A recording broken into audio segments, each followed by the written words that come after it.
Alfi Sahrin dalam Lampung Bicara, sebuah program yang membahas khusus terkait Provinsi Lampung dan sekitarnya. Pemirsa, kali ini kita akan berbincang dengan tema yang sangat menarik, yakni dinamika dan penyelesaian krisis di PT Samsyong Steel Indonesia. Pemirsa, perusahaan peleburan dan pengolahan baja yang beroperasi di Lampung Selatan, yakni PT Samsyong Steel Indonesia, hingga akhir Februari 2026 tengah menghadapi tantangan serius, mulai dari insiden keselamatan kerja, konflik internal manajemen, hingga persoalan pembayaran upah karyawan yang sempat tertunda. Namun, kini manajemen baru menyatakan komitmennya untuk melakukan pembenahan secara menyeluruh, termasuk menyelesaikan kewajiban terhadap para pekerja. Ya pemirsa, hari ini kita akan membahas langkah konkret dari manajemen baru dan juga dukungan dari TNI dalam menjaga kondusivitas situasi. Telah hadir di studio kita hari ini kedua narasumber yang mewakili manajemen baru, yakni Bapak Aristoteles MZ Siahaan SH dan Bapak Jan Untung Sitomarang SH MH. Betul ya Pak? Betul. Ya, baik. Halo Bapak, terima kasih sudah bergabung bersama kami. Bagaimana kabarnya ini Pak? Baik, terima kasih. Nah, mungkin sebelum kita berdiskusi lebih lanjut terkait permasalahan yang ada, mungkin Bapak bisa diceritakan secara singkat dulu terkait kondisi terkini dan juga kronologi sengketa hukum yang terjadi saat ini, Pak. Oke, terima kasih. Saya mulai dari kronologinya. Jadi kronologi perkara ini bermula dari adanya laporan daripada manajemen lama yang diwakili oleh Chen Jihong, seorang warga negara asing, di mana dia membuat laporan kepada Polda Lampung, dan terlapornya adalah klien kami Vinifong. Nah, namun berdasarkan laporan tersebut, Chen Jihong itu tidak memiliki lagi kapasitas sebagai direktur di PT Samsyong, karena berdasarkan Akta 04 dia sudah berhenti dan digantikan oleh klien kami. Namun di sini kami sangat sayangkan dia membuat laporan polisi tersebut. Oke. Selanjutnya dia membuat laporan polisi tersebut dan ditindaklanjuti oleh Polda Lampung. Lalu dalam tahap penyelidikan, rekening daripada PT Samsyong tersebut diblokir oleh pihak Polda Lampung. Nah, terhadap hal tersebut kami mengajukan pra peradilan. Pra peradilan tersebut terregister dengan nomor 01 di PN Kalianda. Baik. Terus selanjutnya, berdasarkan hasil putusan pra peradilan tersebut dinyatakan oleh pengadilan bahwa Chen Jihong atau pelapor tidak memiliki lagi legal standing selaku pelapor dalam membuat laporan tersebut karena sudah bukan lagi direktur yang sah. Dan yang kedua, pertimbangannya adalah tidak terdapat locus delicti yang terjadi di wilayah Lampung.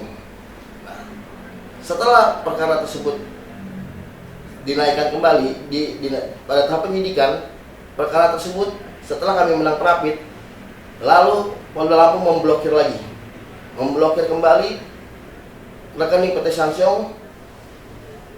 Lalu kami melakukan pra peradilan kembali, di mana pra peradilan tersebut terregister dengan nomor 04 yang kali ini sangat menakjubkan ya. Kami bilang di situ dinyatakan bahwa diperintahkan Polda Lampung itu untuk menghentikan seluruh tindakan penyidikan terhadap diri klien kami yaitu Vinifong selaku direktur yang sah, menyatakan tidak sah sprindik tersebut, meminta membuka blokir rekening tersebut, dan selanjutnya mengeluarkan SP3. Setelah SP3 tersebut keluar, lalu pelapor melakukan pra peradilan kembali yang anehnya kali ini dikabulkan oleh Hakim Pengadilan Negeri Kalianda yang sama. Padahal menurut hukum itu tidak boleh. Karena kenapa? Pengadilan yang sama, yang levelnya sama, yaitu sama-sama tingkat pengadilan PN tingkat pertama, itu mengoreksi atau membatalkan putusan yang sebelumnya. Memang dalam pertimbangannya mereka mengatakan tidak membatalkan, hanya mengoreksi. Tapi kan hal tersebut kita tahu bersama bahwa itu sama juga dia membatalkan SP3 tersebut. Nah, selanjutnya saat ini situasi yang terjadi, nah, ini yang paling kami sayangkan. Iya, Pak. Jadi begini, pada saat kemarin kami sedang melakukan kesepakatan dengan para pekerja untuk membayarkan gaji, yang mana dalam kesepakatan tersebut pihak karyawan yang diwakili oleh Serikat Buruh ini sudah sepakat dengan manajemen baru untuk melakukan pembayaran dan melakukan operasional. Setelah dibayarkan, sebagian sudah sepakat tanda tangan dan sebagian sudah, bahkan saya ada videonya, sedang menerima pembayaran. Tiba-tiba pada saat mobil kami ingin keluar, truk itu untuk keluar untuk beroperasional karena sudah ada pembelinya besi tersebut, tiba-tiba dihadang oleh pihak Polda Lampung, yang mana kami sangat sayangkan hal tersebut. Kami sayangkan seperti ini, pihak Polda Lampung pada saat menghalang itu kami tanya, apakah ada sprindik, apakah ada sprintnya, surat perintahnya. Dan Tony menyatakan ada surat perintah Kapolda katanya. Saya lihat lah. Pas saya lihat ternyata sprint tersebut hanya menyatakan untuk melakukan pengamanan dan patroli di areal pabrik PT Sansyong.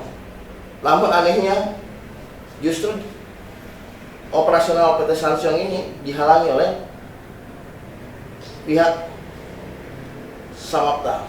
Seperti itu, dan yang kami sayangkan juga dalam hal ini adalah operasional tersebut untuk membayar gaji.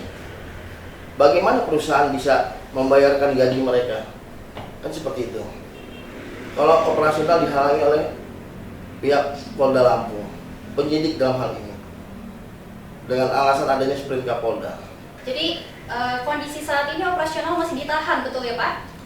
Saat ini kami tidak dapat beroperasional karena di depan pintu gerbang Sansyong itu dihadang oleh mobil daripada Samapta. Nah, dan komandan regu di situ kami tanyakan apakah ada surat perintah dari Kapolda. Dia menunjukkan WA dari Kapolda menyatakan seperti ini, bahwa perkara tersebut putusan tersebut sah. Terus status daripada klien kami itu tersangka, padahal belum pernah ada tersangka, gitu loh. Masih statusnya saksi gitu loh. Jadi kami sangat menyayangkan lah sikap arogansi daripada penegak hukum. Dan saya minta agar Bapak Kapolda itu melihat dengan jernih permasalahan ini, tegakkan aturan hukum dan kuhab dengan benar. Bagaimana langkah pertama yang dilakukan oleh manajemen baru saat mengambil alih kepemimpinan saat ini, Pak? Ya,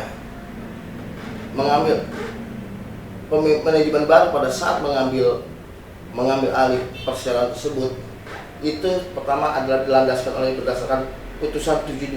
Ada putusan Pengadilan Negeri Jakarta Utara dan terdapat juga SK Menkumham yang menyatakan bahwa klien kami Vinifong selaku direktur yang sah dan selaku pemegang mayoritas saham di PT Sansyong, dan keputusan tersebut SK Menkumham tersebut belum pernah dibatalkan oleh putusan pengadilan. Jadi berdasarkan asas di dalam hukum itu bahwa putusan tersebut harus dibatalkan oleh putusan yang lebih tinggi. Sampai saat ini tidak ada. Oke, baik Pak. Jadi lalu kemudian seberapa besar Pak dampak persoalan internal yang sebelumnya terhadap operasional dan kesejahteraan karyawan saat ini, Pak? Mungkin bisa silakan Bapak Janung mungkin bisa. Baik, terima kasih Mbak. Bahwa adapun persoalan yang klien kami hadapi, Ibu Vinifong selaku Direktur PT Sansyong Steel Indonesia, bahwa dampaknya adalah klien kami dalam memimpin dan mengoperasionalkan perusahaan menjadi terganggu. Kenapa? Karena dihalang-halangi oleh manajemen lama yang sudah tidak menjabat dalam pengurusan perusahaan, yaitu sebagaimana tadi rekan saya sampaikan bahwa manajemen lama ini tidak mengakui mengingkari perjanjian-perjanjian yang telah ditandatangani, khususnya mengenai peralihan dari manajemen lama ke manajemen baru, kan begitu. Nah, dengan adanya laporan manajemen lama ini, sehingga kepolisian melakukan tindakan-tindakan yang berakibatkan kepada terganggunya operasional perusahaan yang dipimpin oleh kami, antara lain yang pertama bahwa karyawan menjadi tidak dapat digaji selama hampir sampai sekarang 10 tahun, sejak April sampai bulan ini, karena itu tadi sampai pada detik ini kami akan melakukan operasional, tentunya tujuannya adalah supaya dapat membayar gaji karyawan, apalagi menjelang Hari Raya Idul Fitri. Tentunya mereka membutuhkan uang untuk berhari raya dengan keluarga, menjadi terganggu kesejahteraan nasib mereka, begitu. Itu dampaknya.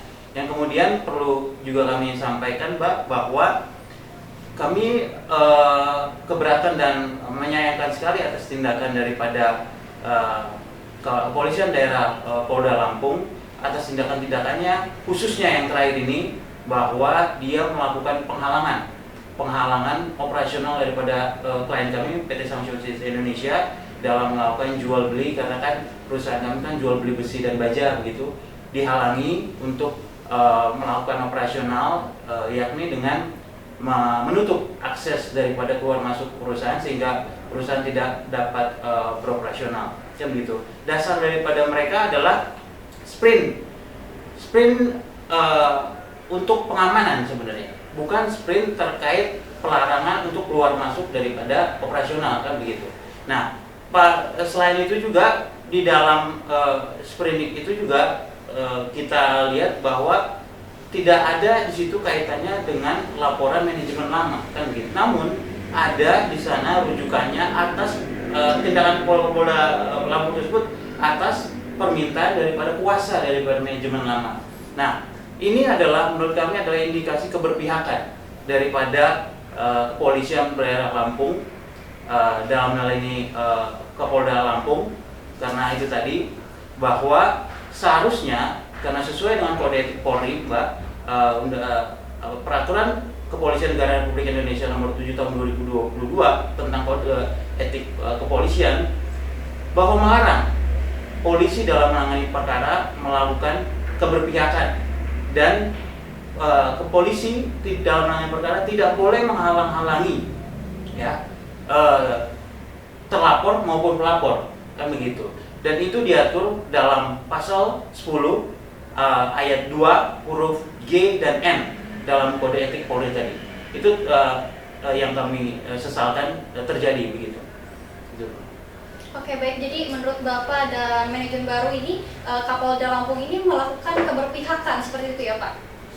Dalam faktanya sampai detik ini begitu, Mbak. Pada saat kita berwawancara ini juga masih diblokir akses daripada keluar masuk klien kami. Tentunya kami berharap seperti ini, Mbak.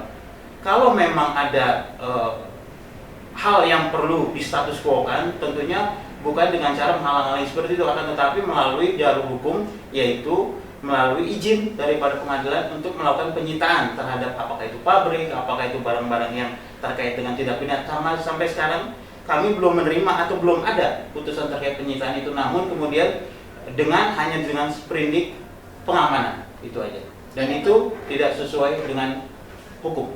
Iya, baik, Pak. Jadi sampai saat ini dari perusahaan sendiri itu belum ada operasional seperti itu ya, Pak?